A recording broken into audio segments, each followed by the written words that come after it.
Hey guys, Dan here, and we're over Zoom, which means we've got Tim. Hello, Tim. Hi, everybody.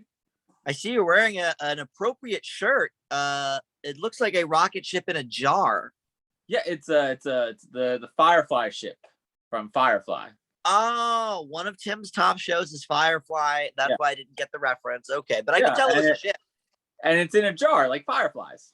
Like you would Yeah, catch no, that fireflies in that part a jar. totally makes sense. I Uh, get that. All right, well, and it works out well because we're talking about a rocket ship movie, Moon Pilot. I don't have it to hold up for anybody because it is long out of print. If you want to pay $100, you can get the Disney Movie Club exclusive version that they had years ago. But the good news is it is available to rent or buy if you want to on Amazon. And what a crisp, clear picture. They really cleaned it up. oh yeah, it looked great. Yeah. This one is we're still in the early 60s, so this one was from April of 1962. But yeah, looks really great on the Amazon download. So if you're following along with us, I would recommend getting it on there because it's not on Disney Plus, of course. Like we've mentioned, many of the 62 movies are not. So this movie had a box office take of $3.5 million. I could not find really anything about its budget. I have to imagine, knowing the time and the era, I would say, I don't know, maybe 1.5 million to 2 million. Tim, what do you think? Yeah, something like that. I did read that it was a disappointing box office take for them. Okay, so maybe it costs a little more to make. Probably not quite 3.5 million, but yeah, Yeah. maybe it costs 2.5 or three. But in any event, they premiered it actually at Radio City Music Hall. It was an Easter attraction with a live stage show of a thing called Disneyland USA, where I guess they sort of brought the theme park to life. Um, there's not a ton about this one out there, Tim. I have a few nuggets, but unlike some of our movies, this one is a little bit lacking. I'm sure you read a couple of the wiki things. Yep. But this was based on a novel called Starfire by Robert Buckner. It was originally serialized in the Saturday Evening Post in early 1960. In March and April, it ran. Disney got the rights in 61, got right to work after that. And as early as 1955, the Disneyland TV show had Walt doing some space stories there. Man in Space was a special episode back then.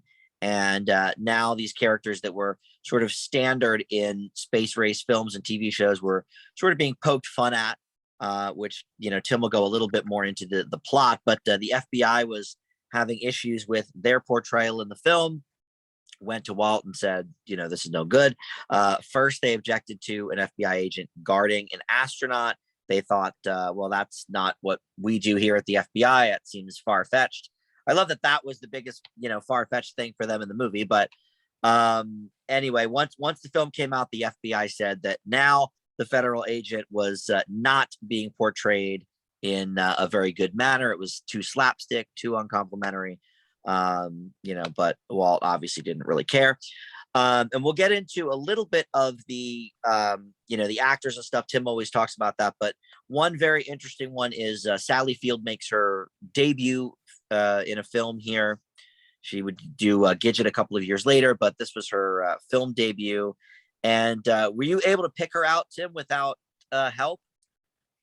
I read where she was like prior to Okay. that. Like, I didn't pay attention to what, but as soon as she showed up, like she has a distinct voice, and Yeah. like so pretty And obvious.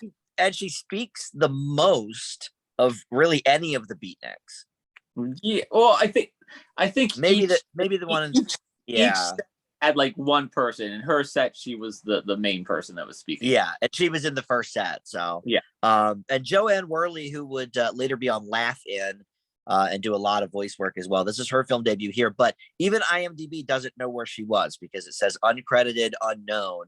But I assume she was one of the non-speaking beatnik people. Oh, possibly, or I think there was some other young women throughout the movie that they could have her as. Yeah, I was like trying to. I mean, I'm sure you probably don't even know who Joanne Worley is, but she was on Laugh-In, and that was sort of her big thing. But Laugh-In was like late '60s, so I was looking for somebody that kind of looked like her, but she had such a updo hairstyle and laugh, and I couldn't quite tell from the faces, but apparently she's in there somewhere as well. One thing here that was not on the wiki, but I found it on a different page. Ron Miller, who is Walt's future son-in-law, he had his first producing credit here. So he married, I think, Daisy Disney, because I believe her full name is Daisy Disney Miller. So, but yeah, so I guess he got his way into the studio there, and then met Walt's daughter or whatever, and there you go. But that's really all I've got. I mean, you're going to go over some of the character stuff that I have.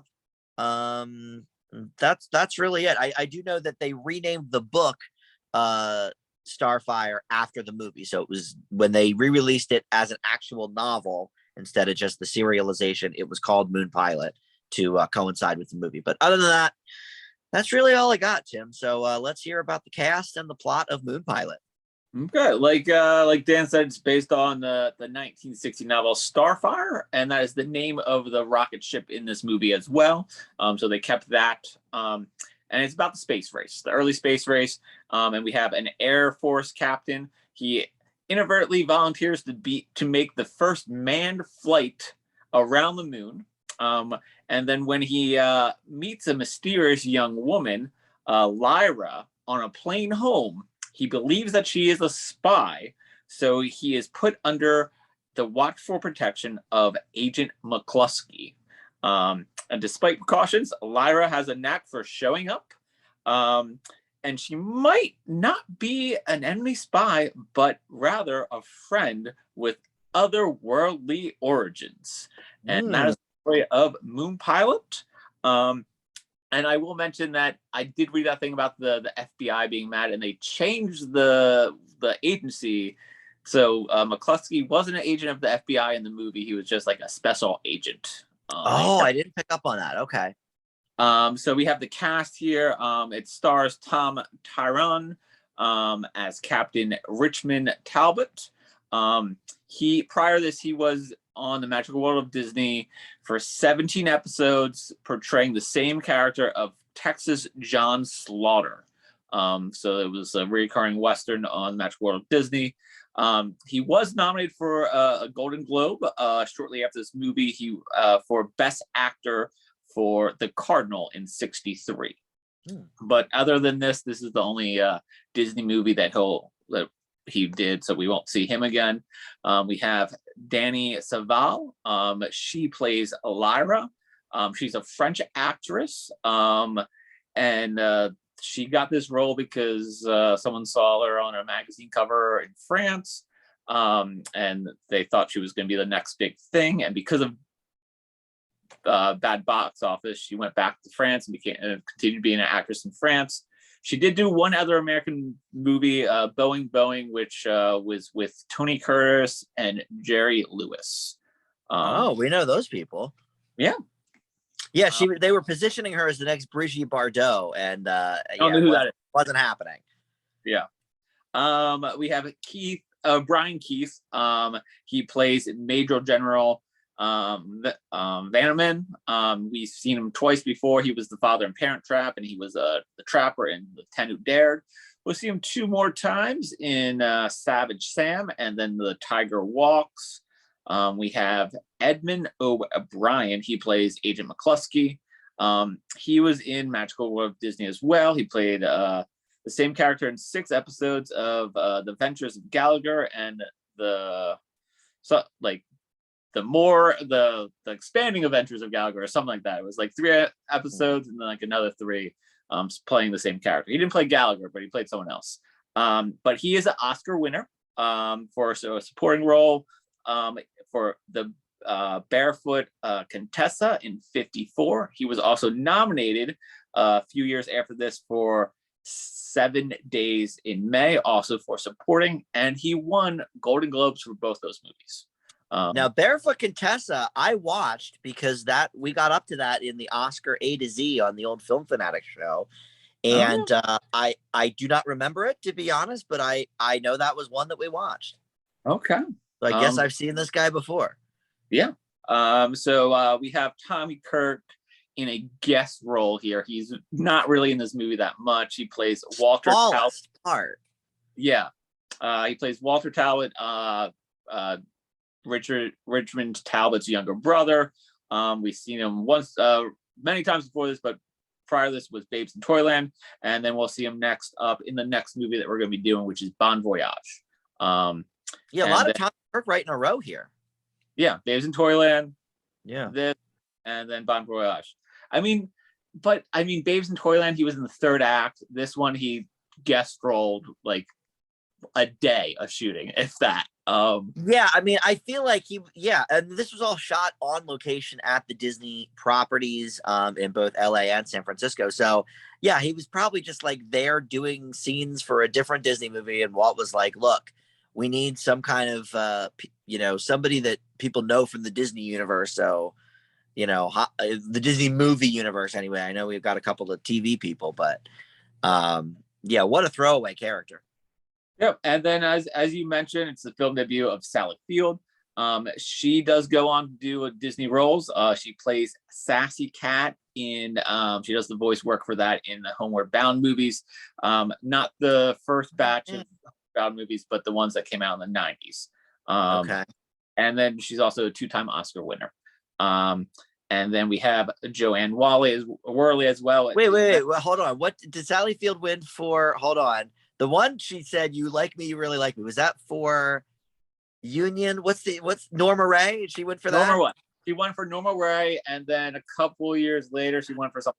I forget. Is it Places in the Heart? Maybe. Yes, that's what it was. I didn't write that. All right, very good. But those were the two that she won. She was also nominated for Lincoln for supporting actress later. Right. Okay. And as you mentioned, Joanne Worley as well. She's in this somewhere, but she goes on to do Disney stuff as well. The Shaggy DA in 76. And then she's also the voice of the wardrobe in the Beauty and the Beast movies. And then she reprises that role of the wardrobe in many things like the Kingdom Hearts video games and things like that. And then she's also in the Goofy movie. So when I looked her up today, I didn't realize she did a lot of voice work. I really only know her from Laugh-In, and I think she did a couple of guest spots on like Sesame Street when I was a kid. But yeah, she's been doing voice work for decades. Yeah. So we'll see her one time as in person for the Shaggy DA in 76. And then our voices later in like 10 years or something, whenever we're still doing this. And then the songs, we have the Sherman Brothers again. They did a couple instrumental pieces for this, and then they did the 7 Moons of Beta L'Ray, which Danny Savall sings with Tommy Tyrone. But they released it as a single, I believe, with Danny Savall singing it on a record with Annette Funicello's The Crazy Place in Outer Space. They really had a whole theme going. They had a theme going. And there's a monkey in this movie as well. Charlie the Chimp is the character's name. I don't know. I couldn't find anything else about him. I don't know if his real name was Charlie. But he's in the movie for a little bit in the beginning, and then he's quickly mentioned a couple times, but we don't see him that often. Well, the first scene of the movie, they're talking about, their pilot is up there, and we got to get him back down alive. And you think they're talking about a person, a male astronaut, we assume, but no, it is this chimp. And so I guess hilarity ensues there. This was big. This is big chimp era, Tim. Yeah. Yep. And he's the reason why the captain inadvertently volunteers. It's all because of Charlie. And then as mentioned, I guess he plays a good part because he's having issues. His personality's changing, and that's the whole reason Lyra is there. She wants to protect the same thing from happening to Captain Talbot. So the director, James Nielsen, he'll go on to direct some Disney movies. Next one, what we're doing, Bon Voyage, he'll also direct that. So okay, so a bunch from him coming up. Yeah, so that's Moon Pilot. The cast. Yeah, what a movie, Tim. Yeah, so I found this somewhat enjoyable. I did like the chemistry between the two leads there, the romance of it. I thought they had good chemistry. I thought this Danny Saval, she was good. I liked her. Yeah, she was fine. Yeah. I thought the Tom Tyrone, he was good. I do think the one spot that the Beatnik lineup, like, you didn't need it. Like, What was happening in that? I don't understand. like, it was way too long. Yeah. And like, I mean, Yeah, I I thought love they were just gonna do it the one time. I was like, okay, this is Sally Field, like, haha, I get it. They're doing some poetry, some beat poetry, and then they just had like more lines and lines of women come in. yeah, it was pretty rough by the Yeah. third one. You're like, what's going on? It halted the movie. Do you think the movie was a little slow burny for it? And then that was just like a big stop sign in the middle anyway. So that was probably my biggest issue, is that it's a little slow. It's not super funny, but I did find some situations humorous. So Can I tell I you my least favorite part of it? what's your least, the Beatnik lineup wasn't your least favorite? Actually, no, because that was at least only a small portion of the movie. This is something that carries on through the whole film. It is the general, Vanneman. He just yells the whole movie. He's every scene, he's just screaming at people. And I couldn't tell if it was trying to be played for laughs, but it was so grating that I just, every time he spoke, I wanted to punch him in the face. It was so irritating. And I think it was supposed to be funny. Yeah, I mean, some of the times I did find it a little humorous. I think the times I found it humorous was when he was going up against McCluskey, the FBI. Yeah, that was a little better. Like, and if it was just those times, okay, fine. But it's like he's yelling at everybody for everything. His voice just is irritating. And this actor is one of the ones we've seen before. Yeah, we Ten Who Dared, right? We saw him in 10 Who Dare, and we didn't like his character. His character was really stupid as a trapper. He was playing. Oh, that's right. But okay, you're right. I didn't like him there either. But we did like him in Parent Trap. He played the dad. Yeah, he was really good in Parent Trap. And I will say these are all three very different roles.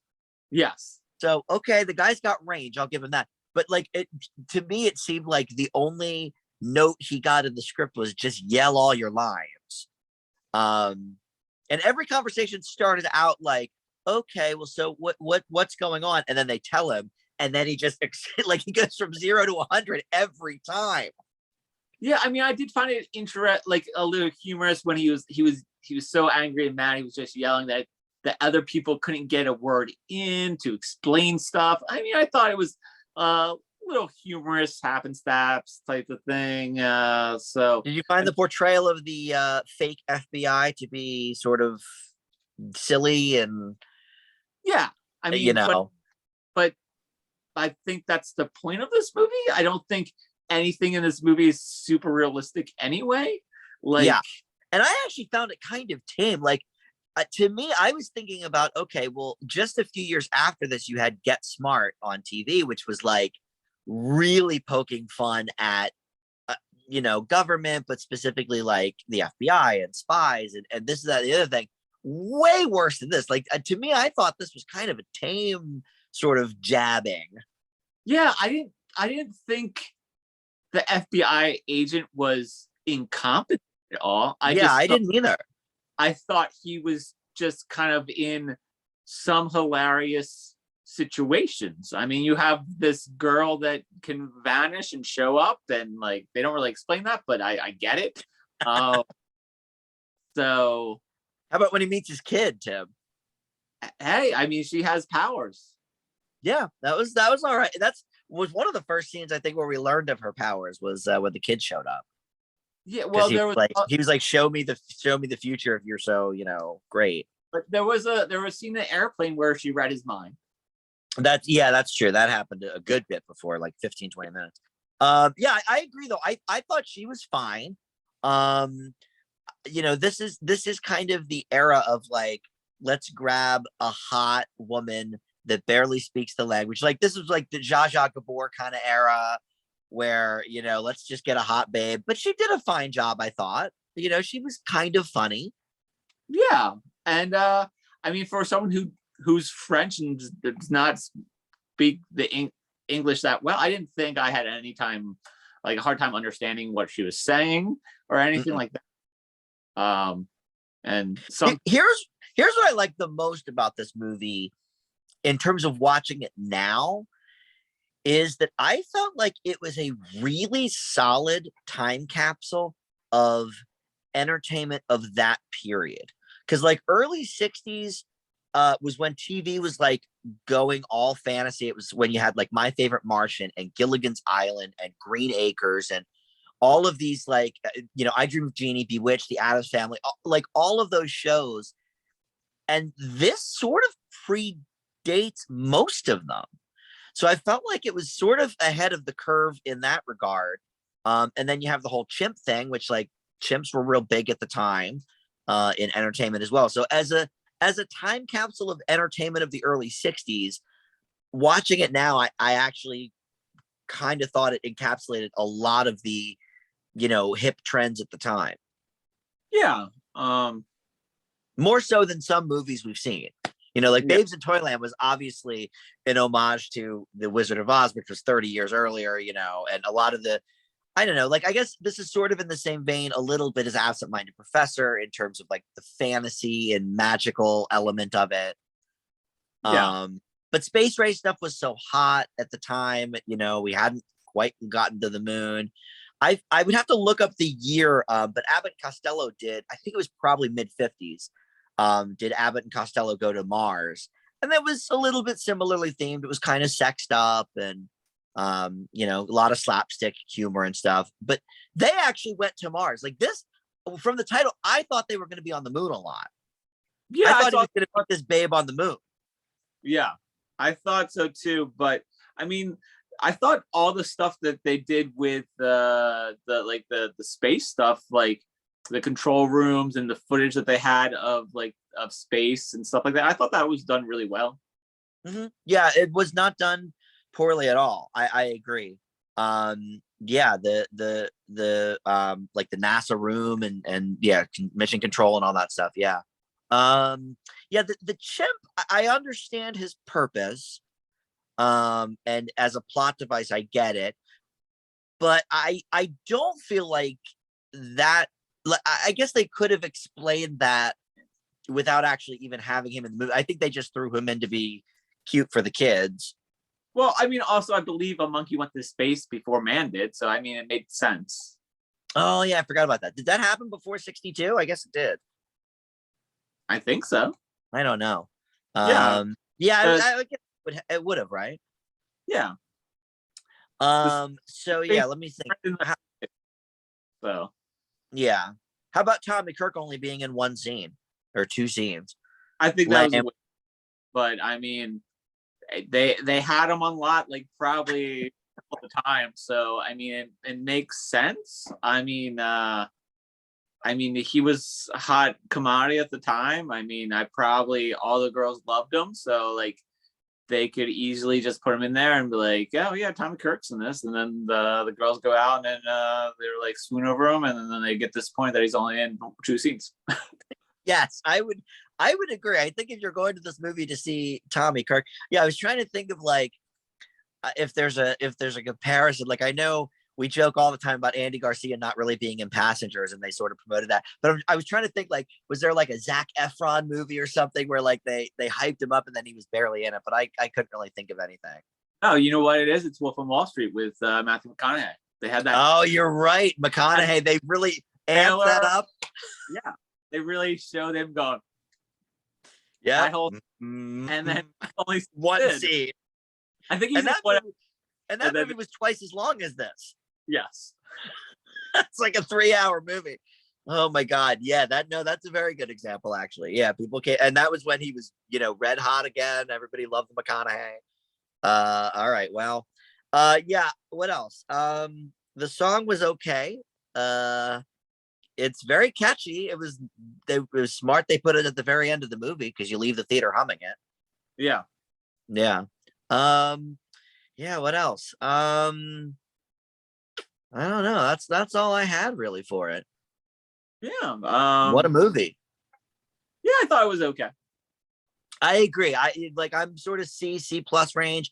I guess I'll give it the benefit of the doubt because I do think as a time capsule of entertainment of the time, I think it does a solid job of being sort of encapsulating all of the common trends of the time. So I'll give it a C plus.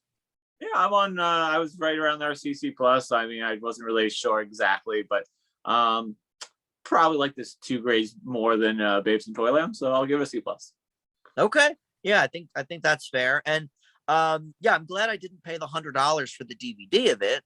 I, But it's weird to me. I was trying to think of what as I was watching it. Why do you think this is not on Disney Plus? Is it all the smoking and drinking? Is it the all the sexy time and he's taking his shirt off when they're in the room? And is it I mean, I don't know. that.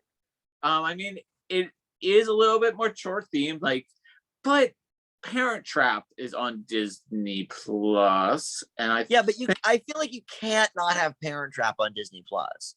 I know, but that had a lot of mature things in it, like he found the bra, and I think he took off his shirt. I mean, at one point. But I feel like people would care if Disney Plus wasn't on. I mean, Yeah. if Parent Trap wasn't on Disney Plus, nobody even knows Moon Pilot exists to care. I feel like. I think that's it. Like, right, little sweep under the rug. No one cares. I mean, it is weird that they sometimes have some movies that you're like, okay, I mean, who's watching this on Disney Plus type of thing besides us? But I mean, maybe it is the smoking. I mean, he smokes a cigar a lot. Yeah. I thought a little bit about animal cruelty too, maybe. But I feel like they have so many movies at the, animal cruelty was a big thing till about 10 years ago. Yeah. And like, I mean, there's a lot of movies out there with chimpanzees that, like, for this age, that, like, I imagine that we'll have another one on that in the Disney catalog probably coming up at some point. I just feel like a lot, other than like Old Yeller, I feel like a lot of the dog movies aren't on Disney Plus either. Like Big Red's not going to be on it. Greyfriars Bobby wasn't. Oh, Greyfriars Bobby was. Oh, okay. I just watched it because I had the DVD. Okay. I thought that was ones that wasn't. No. Oh, that had some pretty. Didn't that have some real vicious scenes in it, or was that the other one? No, that was Nicky Wild Dog of North. That was that's right. We did two dog movies right in a row. Now that's not on Disney Plus. That's not on Disney Plus. And I mean, I guess the last chimpanzee movie we had, which was Toby Tyler and or 10 Weeks in the Circus, that's not on Disney Plus either. So maybe it is the chimpanzee. It could be. All right. Well, yeah. And at some point, I mean, these videos that we're doing are going to stay on YouTube forever, but at some point, some of these things may be on Disney Plus. I mean, they just added Enchanted. I don't know why that wasn't on last year. Probably because of just distribution rights or something like that. Maybe it was on something still. Yeah. When Disney Plus first started, Netflix actually had a bunch of the more recent ones, but yeah, like I know for a while you couldn't get National Treasure on Disney Plus, but you could get National Treasure 2 on Disney Plus. Oh, that's weird. Yeah. Okay, so maybe that was it for Enchanted. Because I feel like that's such a popular one now. But and they're coming out with the Disenchanted movie for Disney Plus, so right. Obviously they want that back. And I imagine that's the same thing, like, because when we were talking about the Shaggy Dog and is on Disney Plus. I don't know if the Shaggy DA is.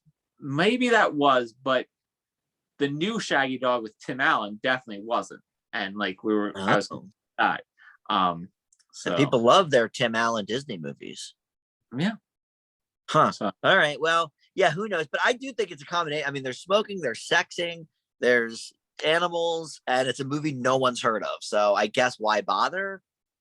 That's yeah. Not religious themes though. I don't think there's any religious themes in this. No religious. So that was our long-standing thought, which still could be the truth for some of them. But All right. Well, anyway, that's it. Next movie is going to be Bon Voyage. We've mentioned that a few times already. Tommy Kirk, same director, and then Big Big Red. Red, I believe, is after that. Another dog one. So, Yep. All right. Well, Tim, thank you for joining, and we'll see everybody next time. Bye. Bye, everybody.